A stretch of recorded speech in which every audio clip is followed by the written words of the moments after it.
अस्सलाम वालेकुम। उम्मीद करती हूँ आप सब खैरियत से होंगे, खुशहाल होंगे, अपने रमज़ान को एंजॉय कर रहे होंगे। जी, तो आज मैं रमज़ान स्पेशल, अफ्तार स्पेशल बहुत ही मज़े के सबके फेवरेट चिकन पकोड़ा की रेसिपी लेके आई हूँ और ये बहुत मज़े की बनी थी, हर चीज़ इक्वल थी। तो चलिए स्टार्ट करते हैं। इस चिकन पकोड़ा के लिए मैंने बोनलेस चिकन ले लिया था और स्पाइसेस फिर मैंने जो थे सारे घर के ऐड किए थे, मैं बताती हूँ। और अपने आपने जब स्पाइसेस ऐड करने हैं ना, वो अपने टेस्ट के अकॉर्डिंग ऐड करने हैं। पहले तो मैंने इसमें डाला था लाल मिर्च पाउडर, नमक, धनिया पाउडर और फिर मैंने इसमें देरा मिर्च डाली थी और इसको मैंने अच्छी तरीके से मिक्स किया था। ये देखिए, गरम मसाला डाला था, प्लस थोड़ा-सा जायके के लिए मैंने इसमें डाला था जी चाट मसाला। फिर मैंने उसे अच्छे से किया था मिक्स। ये जो रेसिपी है ये बहुत ईज़ी है, बहुत मज़े की है और ये थोड़ा-सा ऑरिगेनो पाउडर है फ्लेवर के लिए, ये भी मज़ेदार लगता है। स्पाइसेस दोबारा से आप एक बार देख लें, रेड चिली पाउडर, नमक, देरा मिर्च, पिसा धनिया पाउडर और गरम मसाला, ऑरिगेनो, ये थे इसके जो है स्पाइसेस। अब इसको करना अच्छे से मिक्स। जितने अच्छे से मिक्स होंगे उतने अच्छे से जो मसाले हैं हमारे वो जज़्ब होंगे। अब ये चिकन पकोड़ा है थोड़ा सा स्पेशल तो इसमें होगा, इसलिए ना इसमें जो बाकी चीज़ें मैंने ऐड की थी वो भी मैं आपको बताती हूँ हस्ब ज़ायक़ा। आपने इसमें डालना है soya sauce, red chilli sauce और सिरका। ये आपने हस्ब ज़ायक़ा अपने टेस्ट के अकॉर्डिंग डालना है। वीडियो और आगे करने से पहले मेरी आपसे रिक्वेस्ट है, मेरे चैनल को सब्सक्राइब कर लीजिए और मेरी वीडियो को लाइक शेयर करें, मुझे सपोर्ट करें। जज़ाकल्लाह। अब ये देखें, मैंने इसमें सिरका, सोया सॉस और रेड चिली सॉस अपने टेस्ट के अकॉर्डिंग डाल दिया। फिर मैंने दोबारा से अच्छे तरीके से मिक्स करना शुरू किया। जितनी अच्छे से मिक्सिंग होगी उतना अच्छा फ्लेवर आएगा, टेस्ट आएगा। ये देखें, ये अच्छे तरीके से मिक्स हो गया था। इसे 1 घंटे के लिए वेट में छोड़ दें आप, तकरीबन 1 से 2 घंटे तक और टेस्ट आ जाए।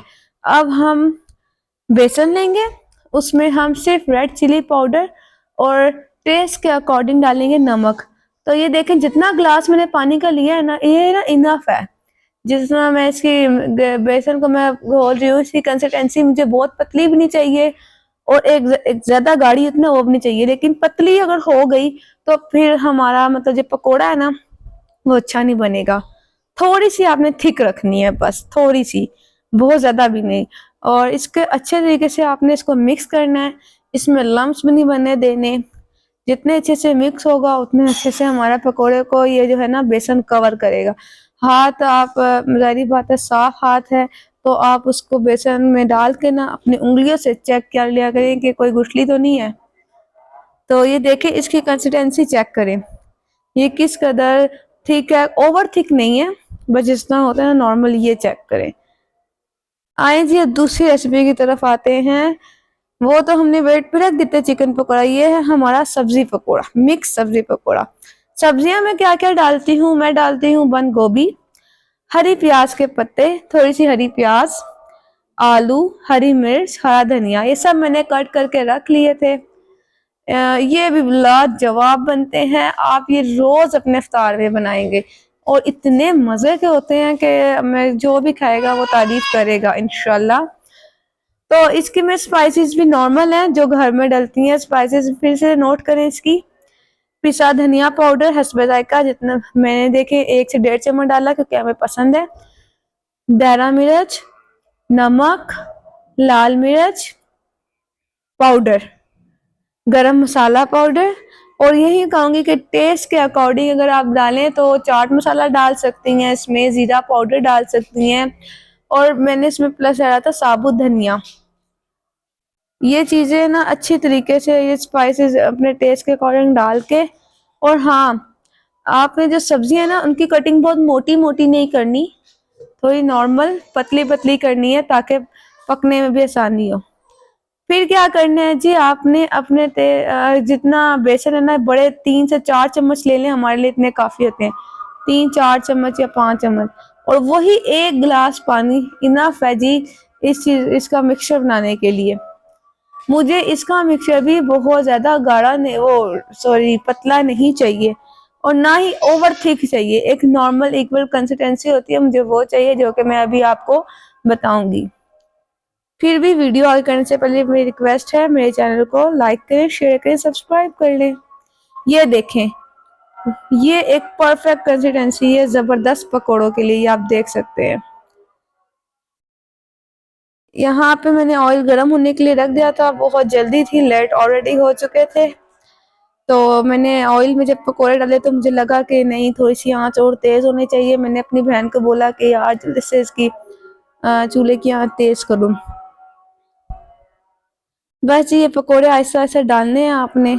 ये अगर आप नॉन स्टिक के अलावा ही बनाएंगे ना तो ये चिपकेंगे नहीं। इसमें कोई सोडा मैंने ऐड नहीं किया, उससे कुछ दही फूल जाते हैं, नरम पड़ जाते हैं, वो हमारी फैमिली में घर में किसी को भी नहीं पसंद।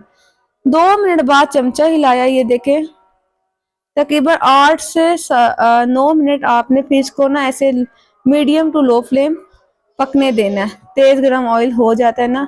अब मैं आपको ये डिश आउट करके दिखाती हूँ। यार ये बहुत मज़े के बनते हैं, इतने क्रिस्पी होते हैं। और ये आप केचप के साथ, ग्रीन चटनी के साथ, रायते के साथ सर्व करें और अपने अफ्तार दस्तरखान पे इसको ज़रूर शामिल करें, बहुत मज़े के लगेंगे। मैंने बनाए तो काफ़ी ज़्यादा, लेकिन वीडियो में दिखाने के लिए मैंने आप ये देखें, इसकी फाइनल लुक है। इसमें पालक भी ऐड हुआ था, आई थिंक मैंने उसका पिछले नाम नहीं लिया। पालक भी ऐड हुआ था, जो पालक और बंद गोभी जो होती है ना, हरी प्याज के पत्ते, वो टेस्ट को दुबारा करते हैं। अब देखिए, चिकन पकोड़ा था और जो मैंने बेसन का मटेरियल बनाया था, मैं चिकन पकोड़े को उस एक दूसरे बाउल से हटा के बेसन वाले बाउल में मिक्स किया अच्छे से। मतलब बेसन का सही थिक बेसन का ना कोट करना है हमने, और फिर उसको हमने थोड़े से गर्म ऑयल में डाल देना है। जैसे कि देखिए मैंने डाला है तो वो बबल्स बनना शुरू हो गए। 10 से 12 मिनट फ्राई करने के बाद ये देखें जी फाइनल लुक। ये बहुत मजे के थे, बहुत ज्यादा ये जूसी थे, हर चीज इक्वल थी। आप भी ट्राई कीजिएगा, मुझे बताइएगा कैसे बने कैसे नहीं, और कुछ भी समझ ना आए तो कमेंट बॉक्स में पूछ लीजिए। तब तक के लिए मुझे दें इजाजत। मेरे चैनल को लाइक करें, शेयर करें। अल्लाह ताला आप पर हम पे अपनी रहमतों बरकतों का नज़ूर फरमाए। मिलते हैं एक नेक्स्ट वीडियो में एक नेक्स्ट न्यू रेसिपी के साथ। अल्लाह हाफिज़।